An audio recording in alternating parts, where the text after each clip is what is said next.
Okay, so next topic, principal, accomplice, and accessories.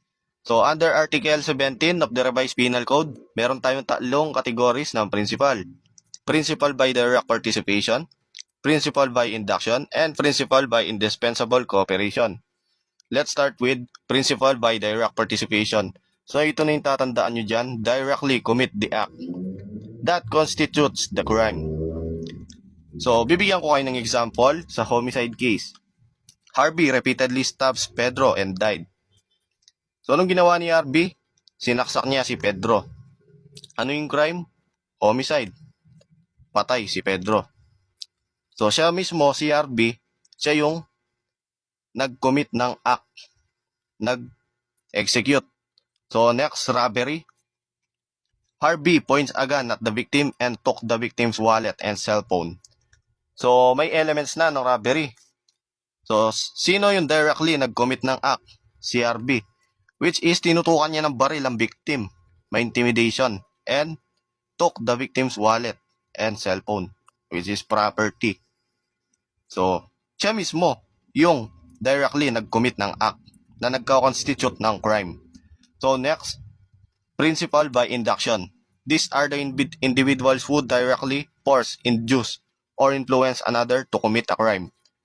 So, wag na nating palalimin. Ang ibig sabihin lang ng principal by induction is yung mga nag-uudyok.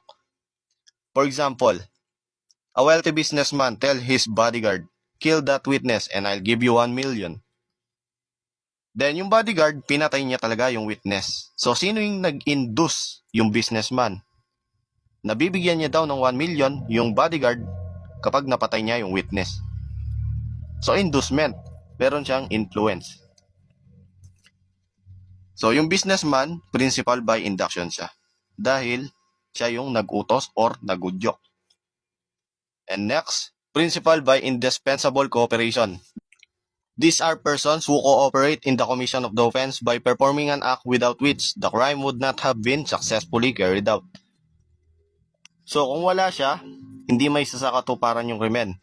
Meaning, kailangan na kailangan talaga yung cooperation niya.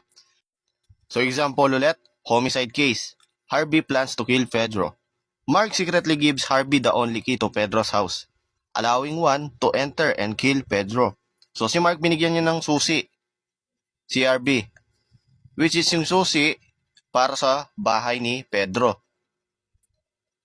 Isipin nyo, kung wala si Mark, wala siyang may bibigay na susi. Therefore, si Harvey hindi siya makakapasok sa bahay para patayin si Pedro. So, naisakatuparan yung krimen dahil kay Mark. So, si Mark ay tinatawag na principal by indispensable cooperation. Dahil sa kanya, naisakatuparan yung krimen dahil nakapasok si Harvey sa bahay. Dahil sa binigay na susi ni Mark. So next, senaryo tayo para mas maintindihan nyo. A wealthy businessman tells one, kill Pedro and I'll give you 1 million. So sino yung inducement dito? Principal by inducement. Yung businessman. And Mark secretly gives one the only key to Pedro's house, allowing one to enter and kill Pedro. So sino yung principal by indispensable cooperation? Si Mark. Kasi siya yung nagbigay ng susi. Kung wala yung susi, hindi makakapasok si Juan sa bahay ni Pedro para mapatay si Pedro. So, sino yung principal by direct participation? Si Juan. Dahil siya yung directly nag-commit ng act. Ayan, pinatay niya. Yan, ulitin natin. Yung businessman ng principal by induction or inducement. Si Juan, principal by direct participation dahil siya yung gumawa ng act. Siya yung pumatay. Si Mark naman, principal by indispensable cooperation dahil siya yung nagbigay ng susi. Essential yon. Kasi kung hindi niya binigay yung susi, ulitin natin, hindi makakapasok si Juan sa bahay ni Pedro. So take note, principals are equally liable for the crime committed and receive the same penalty. So kung yung kaso is homicide, which is 12 years and 1 day to 20 years, yung talong ito, yung direct participation, induction, and indispensable cooperation, pare-pareho sila ng penalty. Unless mitigating or aggravating circumstances apply. So next, Article 18, accomplices. An accomplice is someone who participates in the execution of crime by previous or simultaneous acts, but whose role is less direct than that of a principal. Knows the criminal design or plan, cooperates in the execution of the crime by performing acts that are not indispensable but still contribute to its execution. So ano yung pinagkaiba niya kay principal by indispensable cooperation? Si accomplice, kahit wala yung tulong niya, matutuloy yung krimen. So, diretso na tayo sa example. So, sa theft case tayo. Si A, nagplano siyang nakawin yung laptop sa office. Yan. Then si B, nagsilbi siya lookout. So, kung babalikan natin dito, previous or simultaneous acts, ayan, criminal design or plan. Alam na niya yung plano. So, possible, pinag-usapan nila, pre, nanakawin ko yung laptop sa office. Ikaw yung lookout. Sabihan mo ko pag may paparating. Oh, yun yung role ng accomplice, which is si B. So, next example, physical injuries. Juan decides to beat Pedro. Si Juan, balak niyang bugbugin si Pedro. Ang ginawa ni Mark, inabutan niya ng baseball bat si Juan during the fight. So, sino yung accomplice dito? Si Mark. Kasi, siya yung nag-abot ng baseball bat kay Juan. So, sa sinabi kanina na kahit wala yung tulong niya, matutuloy yung krimen, si Juan kaya niya naman bugbugin si Pedro kahit walang baseball bat kahit suntok lang. So, yun yung pinaka-point. So, take note, accomplices are generally given a penalty 1 degree lower. Yan yung tatandaan nyo, 1 degree lower than that prescribed for principals per the rules on mitigating circumstances in Article 52 of the Revised Penal Code. So next, Article 19, accessories, is someone who despite not taking a direct or indirect part in the commission of the crime, assists the principal or accomplice. Ayan, taga-assist siya after the crime has been committed. So ito yung ginagawa niya, assistance to skip. Ayan, takas. Siya yung taga-drive after ng krimen. Ayan, harboring, concealing, or assisting in the escape of the principals or accomplices.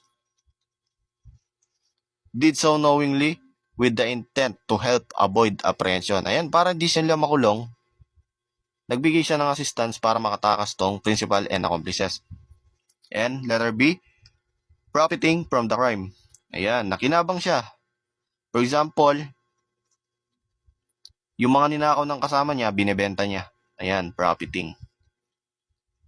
And obstruction of justice, ayan, concealing or destroying. Ayan, destroying the evidence of the crime.